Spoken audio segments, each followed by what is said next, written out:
तेजी से बदलती आज की जीवन शैली प्रकृति के संतुलन को हानि पहुंचा रही है। इससे निश्चय ही समूचा विश्व प्रभावित हो रहा है।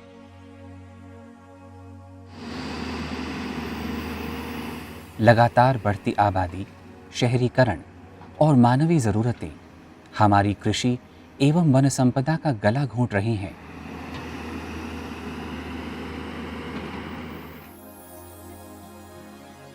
जल स्रोत और अन्य हरित संसाधन भी सिकुड़ रहे हैं।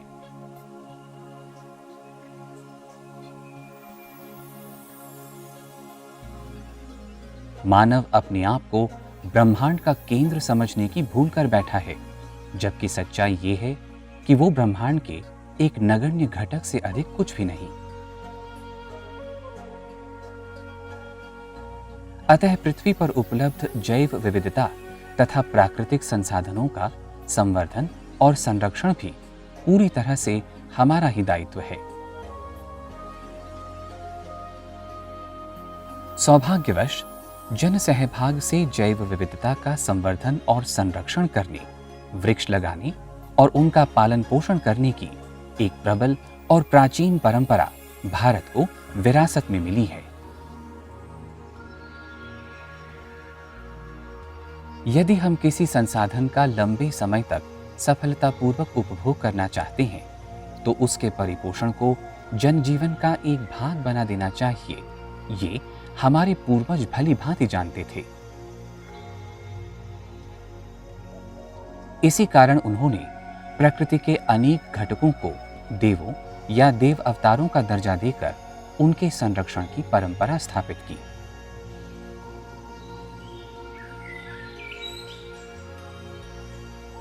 नदियों, तालाबों, पर्वत शिखरों, पेड़ पौधों आदि को धार्मिक महत्व प्रदान कर पीढ़ी दर पीढ़ी उनके संरक्षण और संवर्धन का मार्ग प्रशस्त किया।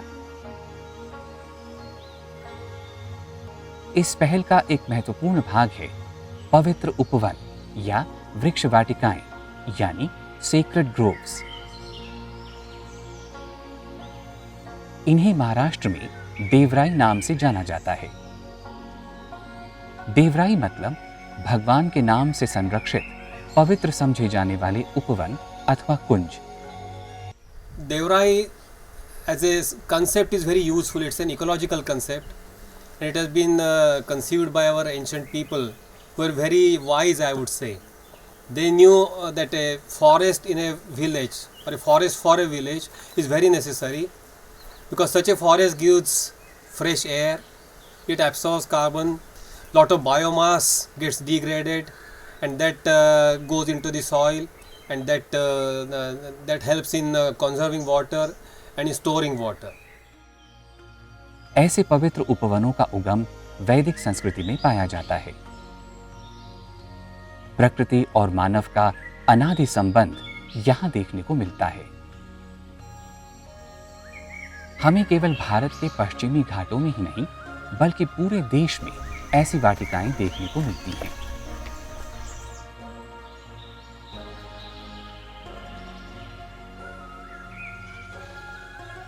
इस तरह की पवित्र वाटिकाएं दुनिया के अन्य हिस्सों में भी मौजूद हैं।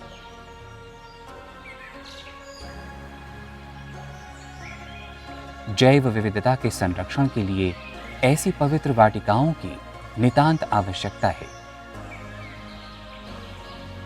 फसलों की जड़ों और मृत पत्तियों के ढेर हर जगह बिखरे हुए होते हैं।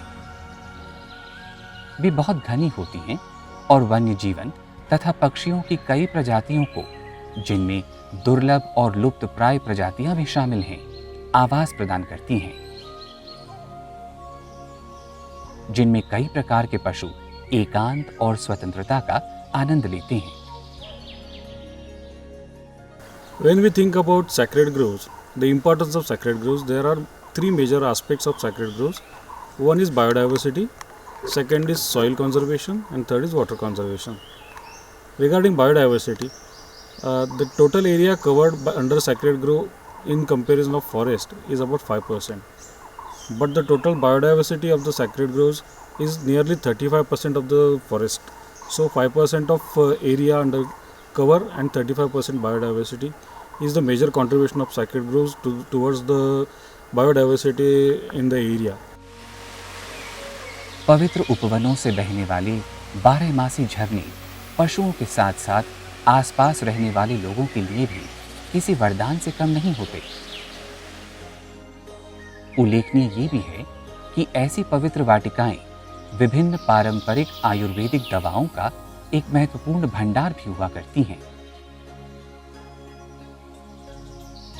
गांव से या एकाकी खेतों से परे यदि हमें दूरस्थ दुर्गम क्षेत्रों में स्थित घने उपवन नजर आए तो समझ लेना चाहिए कि वे पवित्र वाटिकाएं हैं।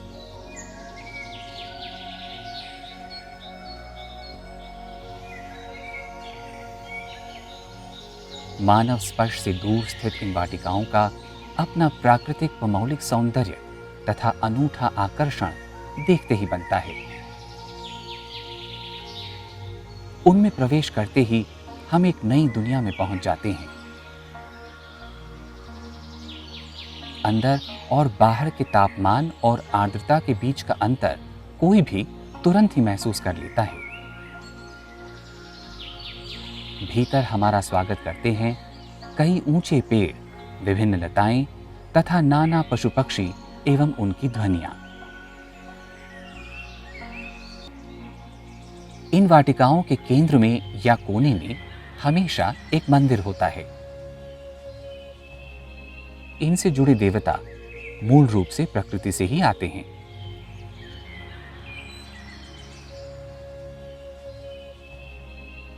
लोगों में एक दृढ़ विश्वास होता है कि उपवन से जुड़े देवता प्रकृति से ही अवतरित हुए हैं।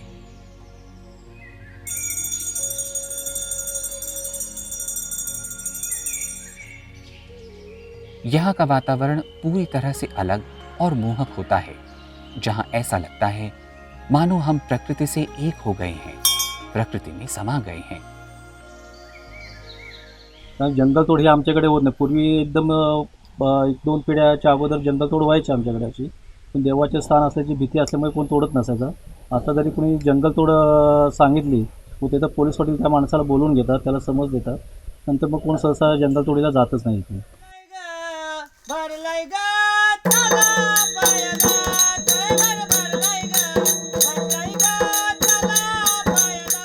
पवित्र वाटिकाओं और गांवों में मजबूत बंधन होता है।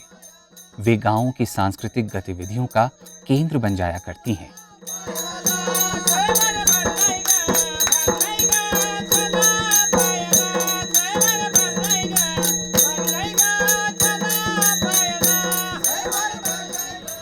ऐसे पवित्र उपवन पूरे देश में बिखरे हुए हैं। महाराष्ट्र में वे पश्चिमी घाटों में बड़ी संख्या में पाए जाते हैं। वे आकार में भिन्न होते हैं, कुछ पेड़ों से लेकर बड़े क्षेत्र में फैले घने जंगलों तक।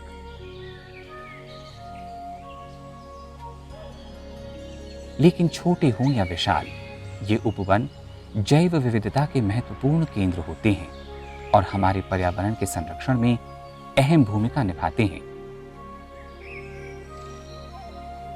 अगर कोई पेड़ काटने अथवा शिकार की गलती करता है तो देवता उस व्यक्ति और उसके वंश को श्राप देते हैं, ऐसी मान्यता है।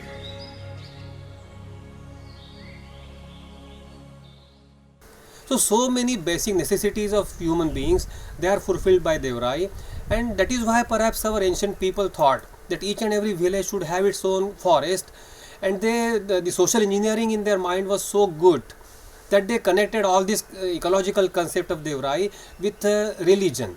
They said that they placed there a goddess or a god in the Devrai, and they said that this forest belongs to this god. So if you do any harm to the jungle, the god will curse you. So there is some fear in the mind of the people about cutting trees or doing any harm to the Devrai. And because of this fear in the mind, the Devrai has survived for maybe centuries or maybe millennia. ये उपवन अपनी जैव विविधता के साथ साथ अपने घनत्व के लिए भी प्रसिद्ध हैं। विभिन्न प्रकार की बेलों लताओं में लिपटे लंबे पेड़, जमीन पर बिखरे हुए पौधे और दूर दूर तक फैली झाड़ियां अलग अलग प्रजातियों के पक्षी एवं उनकी ध्वनियां।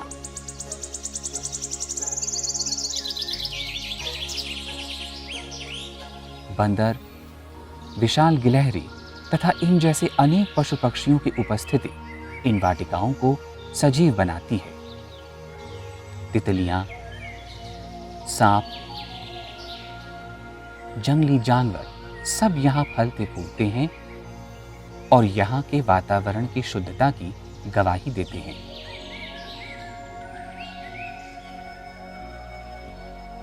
किसी पेड़ पर एक संत की तरह बैठा उल्लू नजर आता है, तो कहीं और कठफोड़वे अपनी चोंच से थपथपाते सुनाई पड़ते हैं।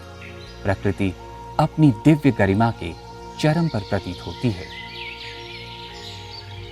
यहाँ की सबसे महत्वपूर्ण बात होती है उत्तम पारिस्थितिकी तंत्र की वजह से फलती फूलती समृद्ध जैव विविधता।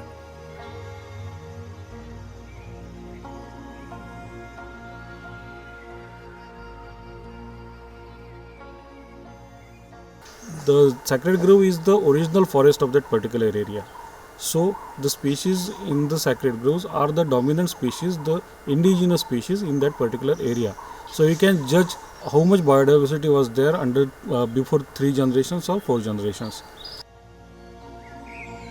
भारतीय राष्ट्रीय विज्ञान अकादमी ने भारत के 13,720 पवित्र उपवनों को पंजीकृत किया है।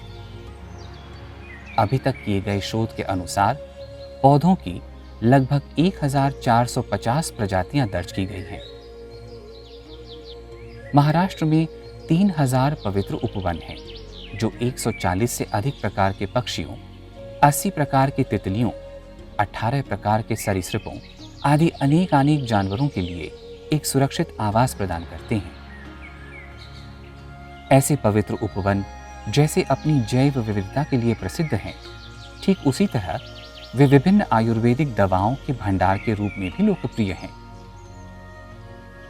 यहाँ दुर्लभ पौधों और जड़ी बूटियों को आसानी से देखा जा सकता है। यहाँ पेड़ काटने या चराई की अनुमति नहीं होती। देवता को पुष्प भी वही अर्पण किया जाता है जो अपने आप वृक्ष से गिरा हो।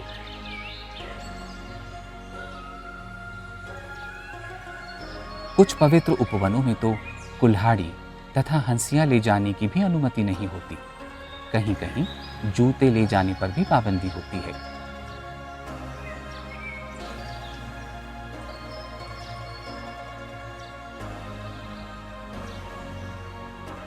अधिकांश पवित्र उपवनों का पानी का अपना स्रोत होता है, चाहे वो एक झील हो, कुआं हो, झरना हो या नदी हो।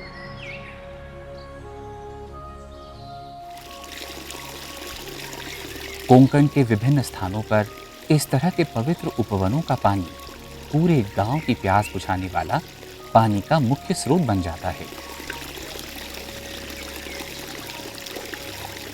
या राहटीमुळे आम्हाला काय मेन महत्त्वाचा जो प्रश्न असतो पाण्याचा तो सुटलेला आहे। याच्यामुळे मग मेपर्यंत पाणी वाहतच असतं हे। तर दुसरं म्हणजे आम्हाला उष्णतेचा ते त्रास होत नाही। साधारणतः 26, 27, 28पर्यंत तापमान असतो। त्यावेळी इतर बाहेर ठिकाणी 34, 33, 34पर्यंत असतो, तो आमच्याकडे 26, 27, 28पर्यंत जास्त असं जातो। ग्रामवासी जानते हैं कि जब तक पवित्र उपवन मौजूद हैं, तब तक उन्हें पर्याप्त पानी प्राप्त होता रहेगा। इसलिए वे उनकी बहुत अच्छी देखभाल करते हैं।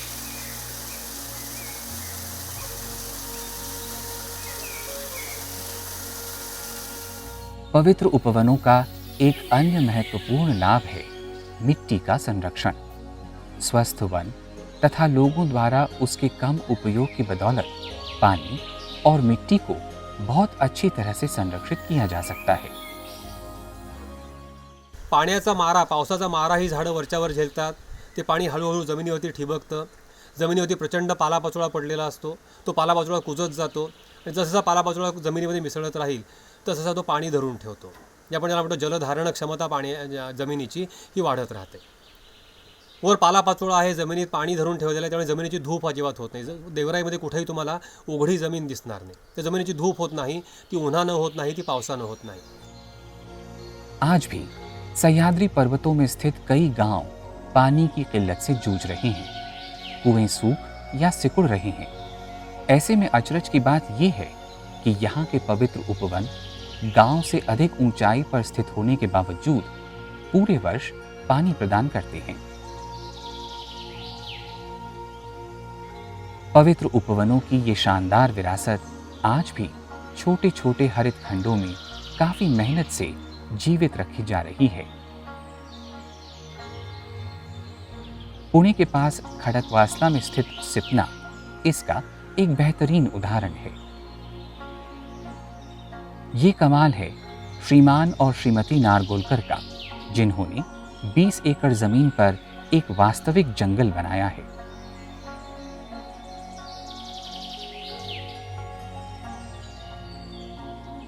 श्री प्रमोद नारगोलकर ने विभिन्न प्रकार के पौधे इकट्ठे किए। 500 से भी अधिक पौधों को उन्होंने इस जंगल में लगाया है। जेव्हा जेव्हा मी महाराष्ट्रात ताडोबा वगैरे सारख्या काना वगैरे सगळ्या जंगलामध्ये हिंडत होतो, तर तिथल्या लोकांच्या ओळखी होऊन फॉरेस्ट थ्रू आम्हाला काही झाडं, काही रोपं, काही बिया वगैरे अशा आम्हाला मिळत गेल्या आणि त्या रुजवायचा कशा किंवा त्याला वातावरण कसं लागतो, त्या वातावरणात आम्ही ही झाडं सगळी सुरुवात केली की त्या याच्याप्रमाणे आम्ही छोट्या कुंडीमध्ये किंवा छोट्या पिशवीमध्ये त्याची वाढ केली। मग त्याला खड्डा खणून ती वेगवेगळ्या ह्याच्यामध्ये लावत गेली आणि असं करत करत 25-30 वर्ष आम्ही झाडं वाढवत गेलो। इन अलग अलग पेड़ों में सबसे पहला है कमंडलू पेड़।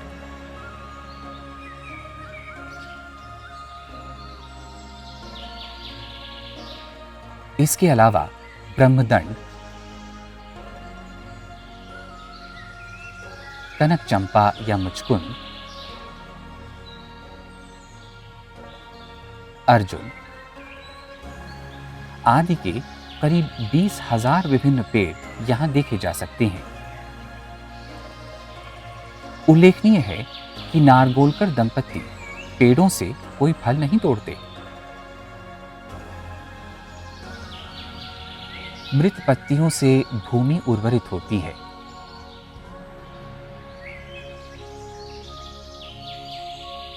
कई लंबे पेड़ पक्षियों को आश्रय प्रदान करते हैं।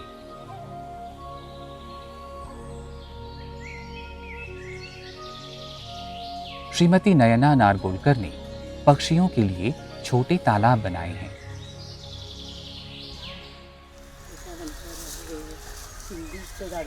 श्रीमती नारगोलकर इस उपवन की जिम्मेदारी सफलतापूर्वक निभा रही हैं और लोगों को इस संदर्भ में जागरूक बनाने की कोशिश भी कर रही हैं।